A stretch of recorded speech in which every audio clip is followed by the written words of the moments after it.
जीना यहाँ मरना यहाँ, इसके सिवा जाना कहाँ। जी चाहे जब हमको आवाज दो, हम हैं वहीं, हम थे जहाँ, अपने यही दोनों जहाँ। नमस्कार दोस्तों, मैं हूं आपका मोहित बरुआ और आप देख रहे हैं बरुआ का शो मच गो ऑन। आज हमारे सामने एक बहुत पुराने रंगकर्मी भी हैं और जन सेवा भी करते हैं। शायद आप लोग नहीं जानते हैं, मगर बहुत लोग इनको जानते हैं योग ज्योति इंडिया के नाम से, जिन्होंने बहुत से नुक्कड़ नाटक के जरिए नशा मुक्ति के लिए बहुत आंदोलन भी चलाया है और अब भी निरंतर जारी है। आज बहुत दिनों बाद हमसे मुलाकात हुई है, आपसे मिलाने लाए हैं योग ज्योति इंडिया जी से। नमस्कार योग जी। नमस्कार। मैं पहले आपको दर्शकों को ये जानना चाहते हैं, आपका वैसे नाम क्या है? लोग ये योगी बाबा बाबा कहते हैं, तो वैसे आपका कोई? हाँ, बिल्कुल सही बात है। मेरा जो पिताजी के द्वारा दिया गया जो स्कूल कॉलेज में जो नाम है वो कृष्णा ज्योतिर्मय के नाम से। अच्छा, कृष्णा ज्योति।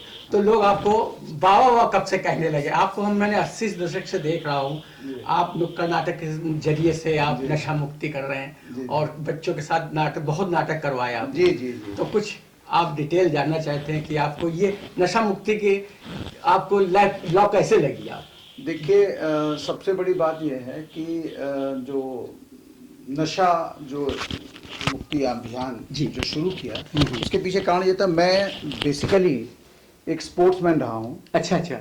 और when I was 7 year old, मैं 7 साल का था, तब से मैं स्विमिंग करना मैंने प्रारंभ कर दिया। हाँ, जानते तो। और उसके अलावा मैंने करीबन 17 नेशनल खेले हैं। 7 बार लगातार स्टेट चैंपियन स्विमिंग में रहा हूँ। मेरा अपना स्विमिंग में स्ट्रोक ब्रेस्ट स्ट्रोक रहा है। अच्छा अच्छा। 4 स्ट्रोक स्विमिंग में होते हैं, ब्रेस्ट, बटर, बैक और फ्री। तो जो ब्रेस्ट स्ट्रोक है वो उसमें मेरा रहा है।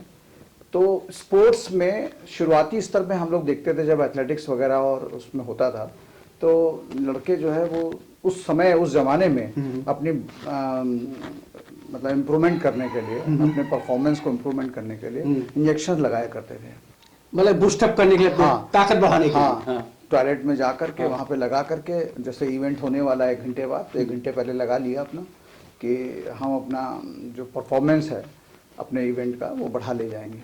तो उस समय से मैं देखता था और देखता था बहुत करीब से लोग कि कैसे लोग अपने परिवारों में, हमारे घर के 4 मकान आगे कुछ परिवार रहते थे, तो वो रोज शाम को दारू पी करके अपनी बीवी को, बच्चों को मारना, रोज लड़ाई होना, वो सब देखते थे। तो मेरे दिमाग में एक जहन में आया कि कहीं ना कहीं ये जो नशा है ये निश्चित तौर से समाज का ही नहीं, परिवार का ही नहीं, बल्कि व्यक्ति का जीवन जो है वो समाप्त कर रहा है। क्योंकि नशा करने वाला स्वयं समाप्त नहीं होता है, बल्कि उसके साथ उसके बच्चे, उसकी बीवी और उसके आसपास के लोग प्रभावित होते हैं। जैसे कि हमारे 4 घर के आगे था, लेकिन उसका प्रभाव हमारे ऊपर पड़ रहा है। बिल्कुल पड़ेगा। तो इसलिए मुझे लगा कि बाबा, अगर नशा मुक्त अभियान अगर ना चलाया गया, खासतौर से नौजवानों और युवाओं को नशा मुक्त ना किया गया, तो फिर जीवन की बागडोर चलेगी कैसे? कैसे जीवन खुशहाल बनेगा? कैसे लोगों के जीवन में खुशबू आएगी? क्योंकि नशा तो नकारात्मकता पैदा करता है। बिल्कुल। आपकी सकारात्मकता वो खत्म करता है। जब नशा नकारात्मकता पैदा करेगा तो नकारात्मकता जब आएगी तो मोह, माया, ममता जो पहले से ही हमारे अंदर है, देश क्लेश जो पहले से ही अंदर, वो और तीव्र हो जाएगा, शक और तेज हो जाएगा। उस समय हम कैसे रह पाएंगे, कैसे जी पाएंगे? तो ये सारी बातें उस जब अबोध मन था तो तमाम चिंतन हुआ करता था। जब मैं बैठता था कहीं एकांत में, ये सारी बातें मुझे अटैक करती थी। मुझे ये अटैक नहीं करती थी कि कौन सी फिल्म आई और उसमें ये है, कौन सा वो आया। मुझे लगता था कि ये जो कोड है अगर ये रहेगा तो हम दूषित करेगा। हाँ, कहीं ना कहीं ये स्वयं के साथ, परिवार और समाज और राष्ट्र के लिए, क्योंकि सबसे बड़ी बात यह है कि नशा जब बढ़ता है जी तो राष्ट्र की जो जीडीपी है वो घटती है। क्यों? क्योंकि व्यक्ति की जो कार्य करने की क्षमता होगी वो 8 घंटे से 6 घंटे हो जाएगी। विचार करो, यदि 10 करोड़ लोग नशा करते हैं और 10 करोड़ लोग अगर पर डे 2 घंटे अपनी कार्य क्षमता से कम काम करें तो हमें 20 करोड़ घंटे का लॉस पर डे हो रहा है। ये तो डायरेक्ट लॉस हो गया। प्लस जो नशा करके अपने शरीर का, अपने आसपास का और अपने परिवार का, जो पैसा अपने परिवार के पोषण में खर्च होना चाहिए था, बच्चों की शिक्षा में खर्च होना चाहिए था, बच्चों के एजुकेशन में खर्च होना चाहिए था, वो उसके अपने ऊपर खर्च हो रहा है। तो परिवार में कुपोषण भी बढ़ रहा है, अशिक्षा बढ़ रहा है, मैल न्यूट्रिशन की प्रॉब्लम बढ़ रही है। तो कहीं ना कहीं जो कुंठा और हीन भावना से जिस बच्चे का जन्म होगा, हम ये कैसे उम्मीद कर लेंगे कि वो भावी बच्चा हमारे देश की विकास के लिए, हमारे देश के समृद्धि के लिए, हमारे देश के सर्वांगीण विकास के लिए उपयोगी हो पाएगा। क्योंकि एक कुंठित मन, एक अवसादग्रस्त मन, एक निराशा और हताशा से जुड़ा हुआ मन, वो समाज के लिए उपयोगी नहीं हो सकता है, समाज को नकारात्मक दिशा में ले जाएगा। और जैसे मैं हर जगह जाता हूं, मैं बच्चों के बीच में आपने बहुत जगह नुक्कड़ नाटक के जरिए कहाँ ले गए आप? नुक्कड़ नाटक के जरिए कॉलेजों में भी करा था ना? मैंने लगभग 4000 नुक्कड़ नाटक नशा मुक्त के विषय पर ही किया है। उसी विषय को लेकर के स्कूलों, कॉलेजों में, रोडों पे, सड़कों पे, गलियों में, बिना किसी सरकारी मदद के, जी हाँ, मतलब we don't get any pice from any government और सेमी गवर्नमेंट ऑर्गेनाइजेशन। कोई ये नहीं कह सकता है कि बाबा आपने धन लिया और उसके माध्यम से काम किया। पिछले 30 सालों से योग ज्योति इंडिया के माध्यम से नशा मुक्त युवा भारत अभियान जो हम चला रहे हैं, वो उसमें 1 रुपए की सरकारी मदद नहीं है। क्यों? क्योंकि सरकार तो वैसे ही हमारे खिलाफ है। वो हमें क्यों नशा मुक्त के लिए अपने ठेके बंद कराने के लिए हमें रुपए देगी कि आओ तुम्हें रुपए दे रहे हैं, हमारे ठेके बंद कराओ आकर के। क्योंकि हम अगर मजबूत होंगे तो उनके ठेके बंद होंगे। तो इसलिए वो हमें तो हमेशा कमजोर करने का प्रयास करते रहे, हमें हमेशा तोड़ने का प्रयास करते रहे। लेकिन हम लगातार बच्चों को, नौजवानों को, युवाओं को, किशोरों को, महिलाओं को, लड़कियों को लगातार अवेयर करते रहे, जितनी हमारी ताकत, जितनी हमारी क्षमता रही। और सबसे बड़ी खुशी की बात रही कि इप्टा भी उसमें हमारे साथ कई मूवमेंट में हमारे साथ वो रहा है। और उन्होंने जब भी समय मिला है, यदि वो स्वयं नहीं गए तो इप्टा के तमाम सारे कलाकारों ने हमारे मूवमेंट में उन्होंने भाग लिया है। और मैं इप्टा को इस बात के लिए भी धन्यवाद देता हूं कि उन्होंने अगर कलाकार तैयार किए तो वो कलाकार सामाजिक जो कुरीतियां हैं उनको मुक्त करने में भी बहुत बड़ा योगदान दिया है। इसलिए इप्टा भी बधाई की पात्र है। और ये हम ये जानना चाहते हैं कि आपने कानपुर के अलावा कहीं बाहर भी आपने इसको अभियान को चलाया? मैं आपको बता दूं कि ये अंतर्राष्ट्रीय स्तर पर हमने ये अभियान चलाया।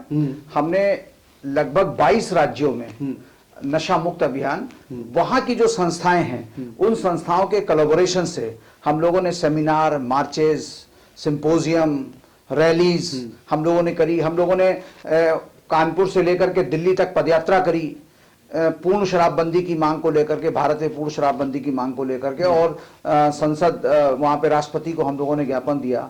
हम लोगों ने वहां पर कई धरने प्रदर्शन दिल्ली में करे। अच्छा। हमने जो हब है आज की तारीख में ड्रग्स का, वो है काठमांडू। अच्छा। हमने नेपाल में नशा मुक्त अभियान वहाँ की कई संस्थाओं को लेकर के हम लोगों ने किया। वहाँ पर नुक्कड़ नाटकों के माध्यम से हम लोगों ने लोगों को अवेयर किया, उन्हीं की भाषा में हम लोगों ने वहाँ पर चर्चा करी, बात करी, ताकि लोग उससे अवेयर हों।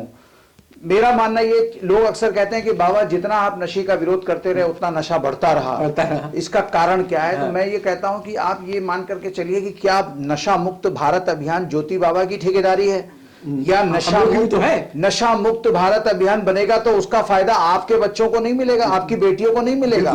तो जब नशा मुक्त भारत अभियान ज्योति बाबा का व्यक्तिगत अभियान जब तक आप बना करके चलोगे तब तक देश में सुधार नहीं दिखाई पड़ेगा। जिस दिन आप एक कदम चलोगे, आप कुछ नहीं करो, आप अपने घर के आगे केवल 6x2 का एक बैनर ही लगा लो कि हम नशा मुक्त भारत अभियान में साथ में हैं और हम ज्योति बाबा के इस अभियान में साथ खड़े हैं, तो हम जीत जाएंगे। आपने तो वो भी नहीं किया।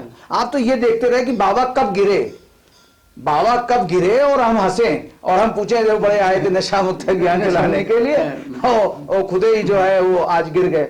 लोग देखने के लिए तैयार थे कि जैसे मुझे बहुत सारे, कानपुर तो हब है पान मसाले का, ये तो सभी लोग जानते हैं, पूरा दुनिया जानता है।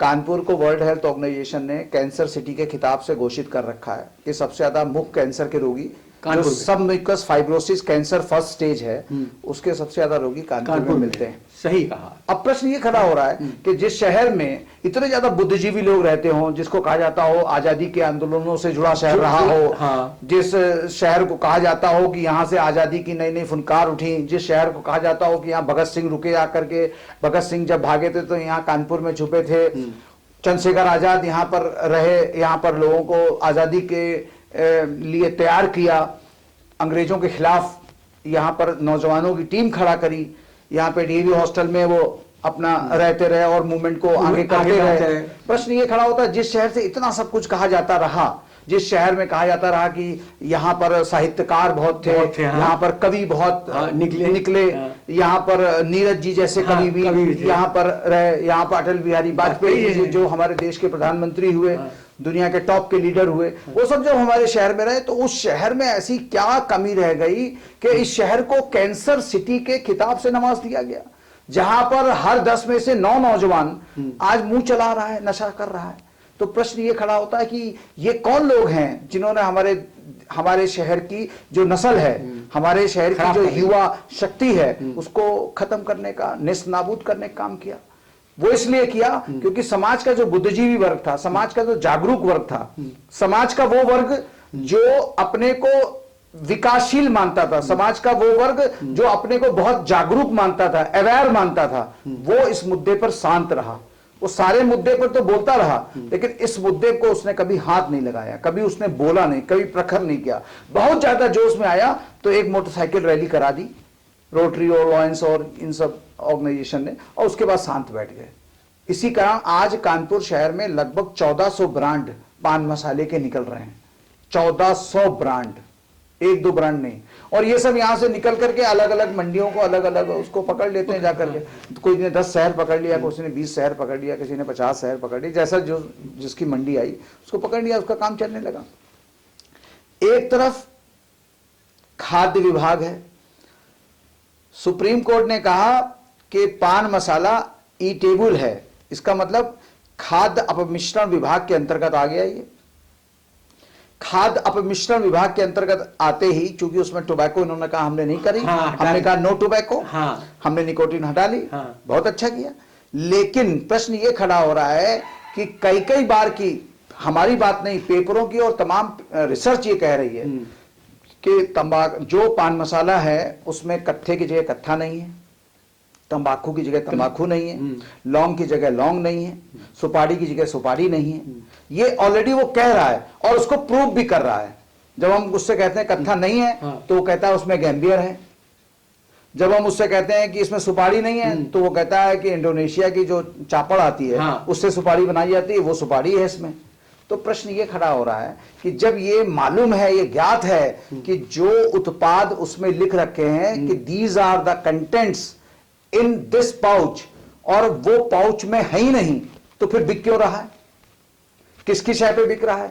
एक दही वाला जरा सा सड़ा दही बेच दे, तो उसके ऊपर मुकदमा दर्ज हो रहा है, उसके ऊपर बोला गलत किया, तुमने मिलावट पदार्थ कर दी। दूध वाले ने जरा सा पानी मिला दिया, उसको पकड़ लिया आपने, उसको कहा बंद कर दो, ये गलत है। अरे जब साक्षात यहां पर ई टेबल, आपने कहा पान मसाला इज ई टेबल, इफ पान मसाला इज टेबल, इसका मतलब वो खाद्य अपमिश्रण विभाग में आ गया। आपने क्या उसको रेगुलर चेकअप करने की कोई व्यवस्था करी कि ये पान मसाला आज निकल गया तो कल कैसा है, ये कैसे हमें ज्ञात होगा? 15 दिन बाद वो माल वही बेच रहा है कि नहीं बेच रहा है, इसको कैसे ज्ञात होगा? क्यों? क्योंकि एक बड़ी तादाद में बिक रहा है। आज दूध लोग नहीं पी रहे हैं रोज, लेकिन पान मसाला 24 घंटे खाते हैं, रात को सोते हैं तो भी दबा के सोते हैं बहुत लोग। तो प्रश्न ये खड़ा हो रहा है कि आप ये बताइए कि जब आप उनका जो पान मसाला आप दे रहे हो वो पान मसाला भी नहीं है, जो चीजें उसमें आप रखी जा रही, जो कह करके आ रहे वो भी उसमें नहीं है, तो फिर आप एक काम करिए ना कि जब उसको कैंसर हो जाए तो सरकार ये लिखित गारंटी दे हर खाने वाले को, यदि तुम्हारे कैंसर हो जाएगा तो कैंसर के इलाज में जो भी खर्चा होगा हम देंगे, वो सरकार देगी। तो हमें कोई एतराज नहीं, हम विड्रॉ कर लेंगे। सरकार केवल इतना कह दे कि जितने शराब पीने वाले हैं उनकी बेटियों के और उनके बच्चों का जो पढ़ाई का और शादी का जो खर्च होगा वो सरकार देगी, बेचो, कोई दिक्कत नहीं। लेकिन आपने ना उनकी कोई व्यवस्था करी। सबसे बड़ी क्या एक चीज ये भी तो लिखते हैं, इसको पीजिए खाने से कैंसर हो जाता है, फिर साफ साफ।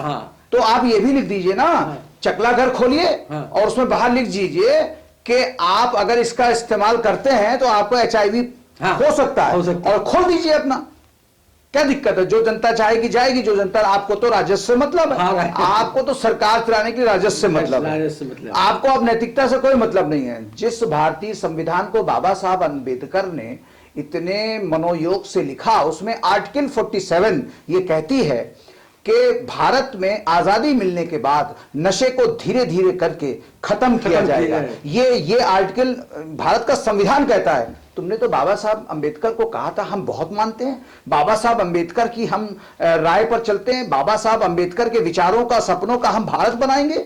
ये भारत बनाओगे बाबा साहब अंबेडकर के, जहां पर सबसे ज्यादा अनुयायी रहते हैं वहीं पे ठेके खोल दिए आपने।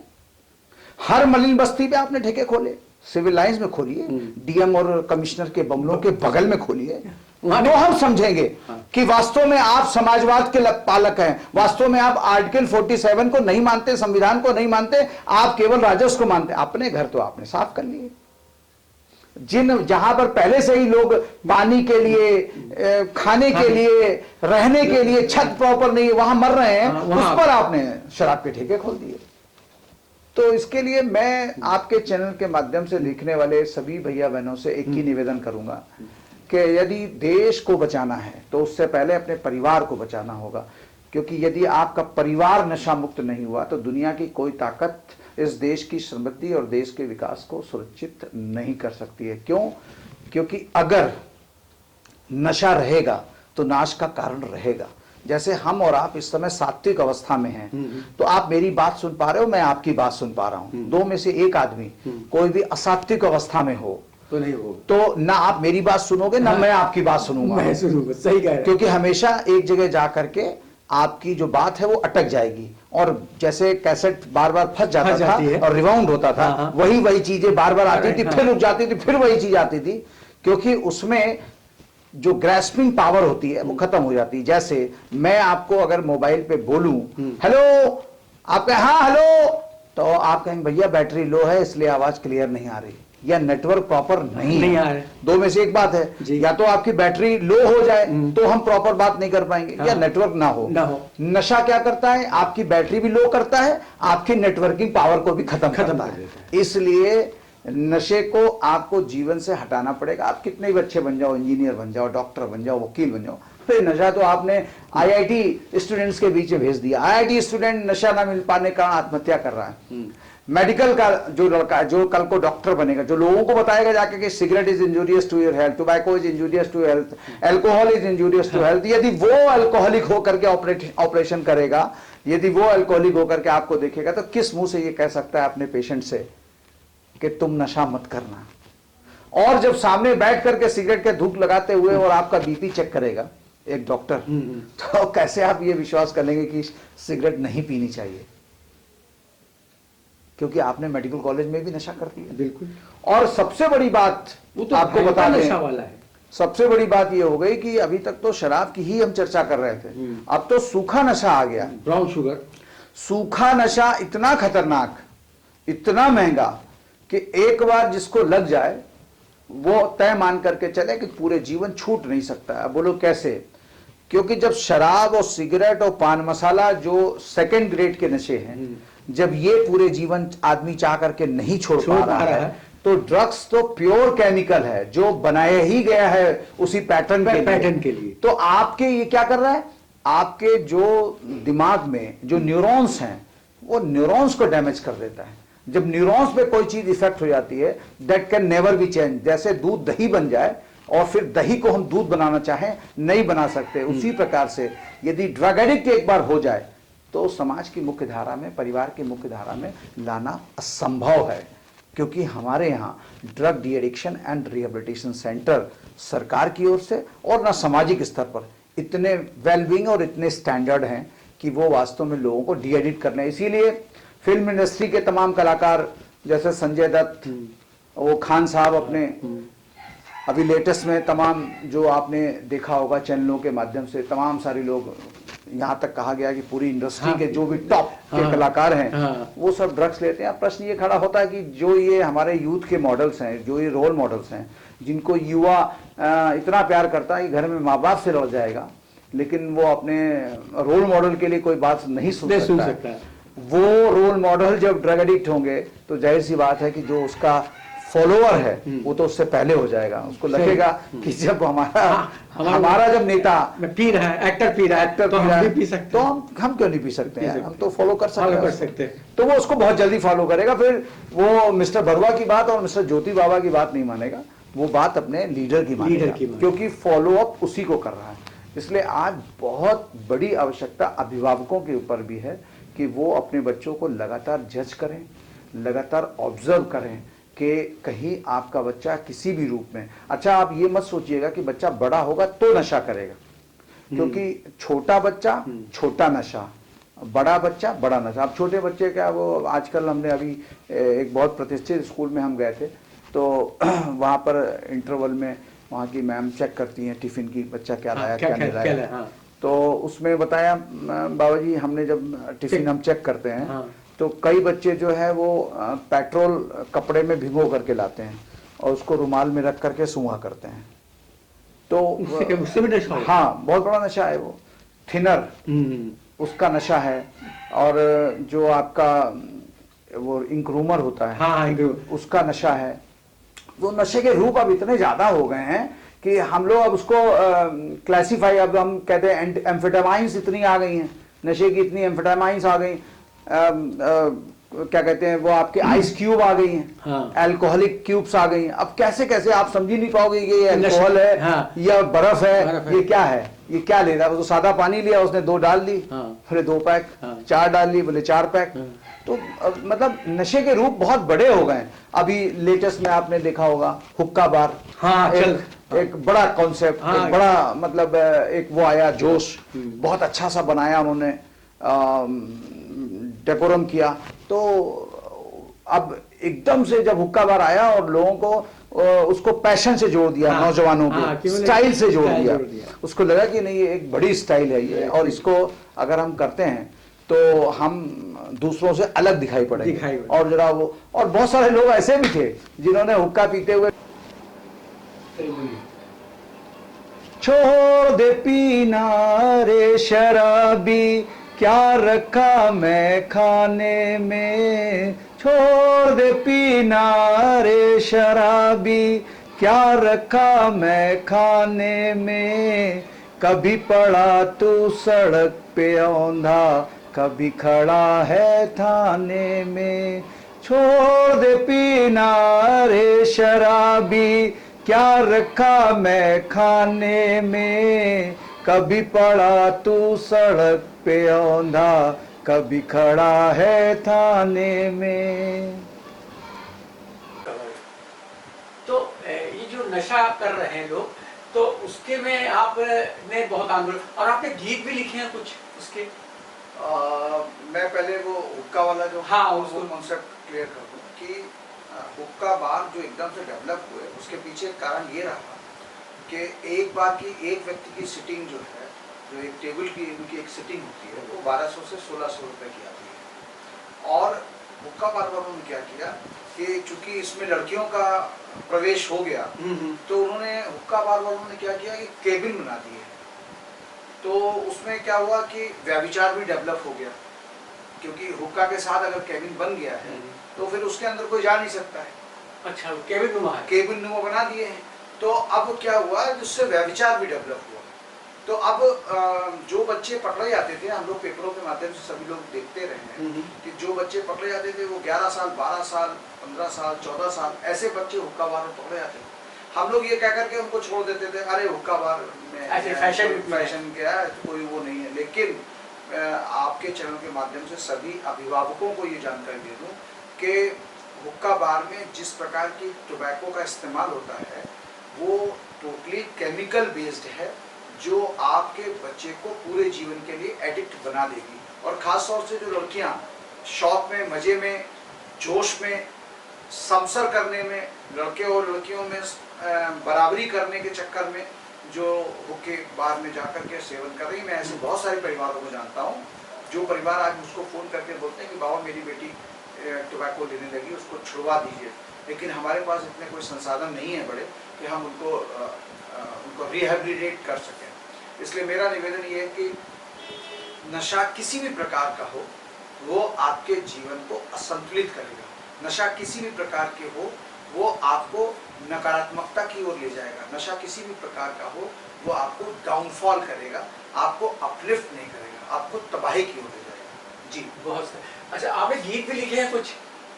नशा मुक्त के ऊपर हम लोग जब नुक्कड़ नाटकों के माध्यम से स्कूल्स कॉलेज में प्रोग्राम करते तो जाहिर सी बात है कि बच्चों को थोड़ा सा मोटिवेशन देना पड़ता था और उनको साथ में जोड़ना पड़ता था। तो उसको जोड़ने के लिए गीत और संगीत के हम लोग ऐड करते थे। जैसे हम लोगों ने नौजवानों के लिए कहा था, नौजवानों जवानी की तुमको कसम, नौजवानों जवानी की तुमको कसम, छोड़ दो आज से तुम नशे का भरम, छोड़ दो आज से तुम नशे का भरम, तोड़ो उम्मीदें ना अपने परिवार की, तोड़ो उम्मीदें ना अपने परिवार की, राह क्यों भूल जाते हो सोचो जरा, बेवजह ही नशे की तुम इस आग में, जिंदगी को जलाते हो सोचो जरा, बेवजह ही नशे की तुम इस आग में। इस प्रकार से एक शराब मुक्ति के ऊपर हम लोगों ने बनाया था। शराब मुक्ति के ऊपर जो हम लोगों ने गीत बनाया था, तो उसमें हम लोग वो ऐसा मार्मिक गीत वो था कि कई जगह तो महिलाओं ने उसको बहुत अप्रिशिएट, खास तौर से महिलाओं ने उसको अप्रिशिएट किया कि शराब के ऊपर। तो ऐसे बहुत सारे गीत आपने लिखे हैं जो हम लोगों ने, आप एक छपवाए भी हैं किताबें? नहीं, हम लोगों ने पॉम्पलेट साइड पे निकालते थे, तो जो 6 पन्ने 5 पन्ने का पॉम्पलेट निकालते थे, उसी में वो छाप करके और वो वहाँ पे बंटवा देते थे, क्योंकि हम लोगों का इतना बड़ा कोई पैसा रहता नहीं था कि उसको हम लोग किताब बनवाएं और उसको करें। लेकिन मटेरियल इतना रखा हुआ है, 10 किताबें नशा मुक्त के ऊपर चल सकती हैं, क्योंकि अब तक लगभग मैं 6000 से ज्यादा कार्यक्रम पूरे देश में कर चुका हूँ। लगभग हमने 300 जिले कवर किए होंगे जहाँ पर हमने कार्यक्रम किए होंगे, और वहाँ पर उन संस्थाओं को, जो वहाँ की संस्थाएं हैं, उनको लेकर के हम लोगों ने कोलैबोरेट करके हम लोगों ने प्रोग्राम किए हैं, या उन संस्थाओं ने हमें बुलाया है। हमने नशा मुक्त योग शिविरों के माध्यम से अब तक लगभग हजारों लोगों को नशा मुक्त किया है। लगभग 3 करोड़ लोगों को अब तक हम पूरे देश में नशा मुक्त भारत की शपथ करा चुके हैं। क्योंकि हमारा मानना है, जैसे लोग पूछते हैं बाबा तुम्हारा राष्ट्रवाद क्या है, तो मैं कहता हूँ मेरा राष्ट्रवाद भारत के बचपन को नशा, प्रदूषण और कुपोषण से बचाना मेरा राष्ट्रवाद है। लोग अक्सर कहते हैं बाबा आप केसरिया पहने हो और आप बाबा हो, तो मैं उनसे कहता हूँ कि मैं वो बाबा हूँ कि जिसने पूरी एजुकेशन अर्जित करी। मैंने MSc मैथमेटिक्स से किया, मैंने LLB किया, मैंने BPEd किया, मैं एक नेशनल स्विमर रहा, और उसके अलावा मैंने आयुर्वेद रत्न किया, एक्यूप्रेशर में किया, मैग्नेटोथेरेपी में किया, आयुर्वेद रत्न में किया, नेचुरोपैथी में किया, और सो मेनी डिग्रीज जो शॉर्ट कोर्सेज थे उसको मैंने अडॉप्ट किया। तो मैं लगातार अपने ज्ञान को अपडेट करता रहा अपने विषय के लिए, ताकि मैं कहीं पर भी जाऊं, कहीं पर भी अपनी बात रखूं तो वो ऑथेंटिक हो, साइंटिफिक अप्रोच वाली हो, उसमें कहीं भी अंधविश्वास ना हो। मतलब मैंने अंधविश्वास फैलाने का कोई काम नहीं किया कि आप जा करके 3 पत्ते खा लो, रात को चढ़ जाना, दीपक जला देना और कपड़े वहां रख देना और आपका काम सफल हो जाएगा, और वो लेकर रख देना, तुम जाओ तुम्हारा बच्चा नशा मुक्त हो जाएगा। ऐसे बहुत सारे लोग आए मुझसे कहने के बाबा आप इस प्रकार का देने लग जाओ तो बहुत भीड़ लग जाएगी। नो डाउट भीड़ तो लग जाएगी, लेकिन मैं अपने इनर कॉन्शियस को कैसे मनाऊंगा, क्योंकि इनर कॉन्शियस तो मुझे लगातार धिक्कारता रहेगा कि बाबा ये आप गलत कर रहे हैं। तो मैं चाहता हूँ कि ना नशा करो, ना वार करो, यदि कर सकते हो तो प्यार करो। तो मैं वही चाहता हूँ दर्शकों को, हमारे कलाकार जो नशा करते हैं उनके लिए 2 शब्द कह दें। देखिए, मैं जो भी एक्टिंग के क्षेत्र में नौजवान आ रहा है, जो अपनी कला जो रखता है और उसको एक्सप्रेस करना चाहता है, जो वाद्य यंत्र बजाते हैं, किसी भी प्रकार की कला के क्षेत्र में किसी भी प्रकार से जुड़े हुए, या पर्दे के बाहर काम कर रहे हैं या पर्दे के पीछे से काम कर रहे हैं, पर्दे के सामने से काम कर रहे हैं, वो सभी लोग ये तय मान करके चले, यदि नशा रहेगा आपके जीवन में तो फिर सुशांत सिंह राजपूत वाली राह पर आपको चलना पड़ेगा। क्योंकि हमने देखा है कि सुशांत सिंह राजपूत अभी अभी निकल करके सामने आया था और बहुत कम समय में उसने बहुत बड़ा रुपया अर्जित किया। उसके अलावा एक चीज और भी आपने देखी, सुशांत सिंह राजपूत अपने इंजीनियरिंग का टॉपर भी रहा है, वो पढ़ाई में भी बड़ा अव्वल रहा है। तो निश्चित तौर से जो लोग कला के क्षेत्र में आ रहे हैं वो दो काम करें, अपनी एजुकेशन पे भी ध्यान दें, ये पूर्ण रूप से इस पर एडॉप्ट ना करें, अपनी एजुकेशन पे भी ध्यान दें और वो कला के क्षेत्र में उतरें। तो कला के क्षेत्र में पूरा डूबें, लेकिन नशे में न डूबें। यदि वो नशे में डूबे तो तय मान करके चलो कि उनका जो अंत है वो एक बड़े कलाकार का जैसे अभी हुआ, पूरे देश और दुनिया ने देखा, उसी प्रकार से हुआ। तो मैं उनसे केवल हाथ जोड़ करके उनसे निवेदन करना चाहता हूँ कि अपनी कला के द्वारा पूरी दुनिया में छा जाएं, हर दिलों पे राज करें, खूब तरक्की करें, लेकिन नशे को साइड लाइन करें। बहुत बहुत खुश शुक्रिया आपका, आपने हमें समय दिया, इसके लिए हम आभारी हैं। एक छोटी सी भेंट है जो मैं आपको देना चाहता हूँ। दिल मेरा एक आस का पंछी उड़ता है ऊंचे गगन पर, पहुंचेगा एक दिन कभी तो चांद की उजली जमी पर। दिल मेरा एक आस का पंछी उड़ता है ऊंचे गगन पर, पहुंचेगा एक दिन कभी तो चांद की उजली जमी पर। दिल मेरा एक आस का पंछी।